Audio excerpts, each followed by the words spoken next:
दोस्तों, एक फिल्म बन रही थी जिसका अभी नाम नहीं रखा गया था।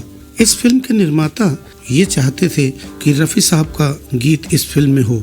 उन्होंने संगीत निर्देशन के लिए बप्पी लाहिरी को चुना था। उन्होंने बप्पी लाहिरी से कहा कि बापीदा, इस फिल्म में रफ़ी साहब का एक गीत होना चाहिए।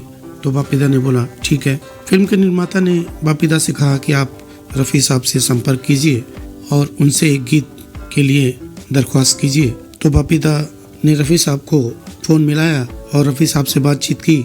उनको बताया कि साहब, एक फ़िल्म बन रही है जिसका भी नाम नहीं रखा गया है।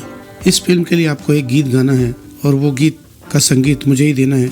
निर्माता का कहना है कि रफ़ी साहब को एक गीत गवाना है। तो रफ़ी साहब ने बोला ठीक है, कोई बात नहीं, मैं गाऊंगा। कब रिकॉर्ड करना है गीत को? बापीदा ने बोला ठीक है, मैं आपको फ़ोन करके बता दूंगा कि इस दिन रिकॉर्ड करना है। आप डेट देख लीजिएगा, अगर आपकी डेट उस समय खाली होगी तो आप रिकॉर्डिंग के लिए आ जाइएगा।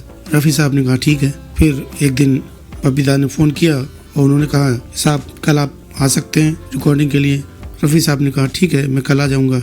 रफ़ी साहब दूसरे दिन रिकॉर्डिंग के लिए पहुँचे और उन्होंने गाना रिकॉर्ड किया। गाना इतना बखूबी गाया रफ़ी साहब ने कि क्या कहने। सभी वहाँ के म्यूजिशियंस और खुद बापीदा काफ़ी खुश हुए। रफ़ी साहब गाने रिकॉर्ड करके चले गए। उसके बाद बापीदा ने गीत सुना। उस समय तो वो नहीं ध्यान दे पाए, मगर दूसरे दिन बापीदा ने फिर से एक बार उस गीत को सुना तो उनको एक जगह गड़बड़ी नजर आई। उन्होंने जब वो जगह सुनी तो हैरान रह गए, ओह, ये तो बहुत बड़ी गलती हो गई। उन्होंने फ़ौरन रफ़ी साहब को फ़ोन किया। उन्होंने बोला साहब, गाने की स्थाई में अंत में थोड़ी सी क्या की जगह का हो गया है साहब, इस गीत को आपको फिर से रिकॉर्ड करना पड़ेगा। तो रफ़ी साहब ने कहा कोई बात नहीं, फिर से रिकॉर्ड कर देंगे, उसमें क्या है। मगर रफ़ी साहब ने कहा कि ठीक है, आप जब भी रिकॉर्डिंग रखिए तो मुझे बुला लीजिएगा, मैं आ जाऊंगा। मगर उसके बाद कुछ ऐसा इंसिडेंट हुआ कि रफ़ी साहब को अचानक हार्ट अटैक आ गया और रफ़ी साहब इस दुनिया को अलविदा कह के चले गए और ये गाना दोबारा कभी नहीं रिकॉर्ड हो पाया। और इत्तेफाक देखिए, ये फिल्म भी अधूरी ही रह गई और ये गीत भी ठंडे बस्ते में चला गया। ये गीत बप्पी लाहिरी के पास रखा रहा काफी समय तक। इस गीत को उन्होंने 1989 की फिल्म फर्ज की जंग में इस्तेमाल किया और एज इट इज उस गीत को इस्तेमाल किया गया था। जहां वो कमी थी वो वैसी की वैसी रह गई। फर्ज की जंग में गोविंदा पर पिक्चराइज किया गया है। आप गीत को ध्यान से सुनिए और देखिए कि रफ़ी साहब ने इस गीत में क्या गड़बड़ी कर दी थी। इस गीत के बोल थे, फूल का शबाब क्या, हुस्न महताब क्या, आप तो बस आप हैं, आपका जवाब क्या।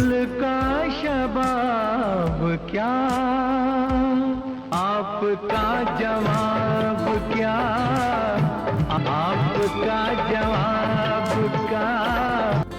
ये अंत की लाइन जो है, आपका जवाब क्या की जगह रफ़ी साहब ने आपका जवाब का बोल दिया था। यही थोड़ी सी मिस्टेक हो गई थी। तो दोस्तों, गीत को सुनिए ध्यान से और आपको समझ में आएगा कि हाँ, यहाँ पे गड़बड़ी हुई है। दोस्तों, ये वीडियो आपको कैसा लगा? अगर वीडियो पसंद आया तो प्लीज़ चैनल को सब्सक्राइब करके बेल आइकन जरूर दबाइए, जिससे कि मेरा दूसरा वीडियो आप तक पहुंच सके। और लाइक एंड शेयर भी जरूर करें अपने दोस्तों में, अपने फ्रेंड्स में। धन्यवाद।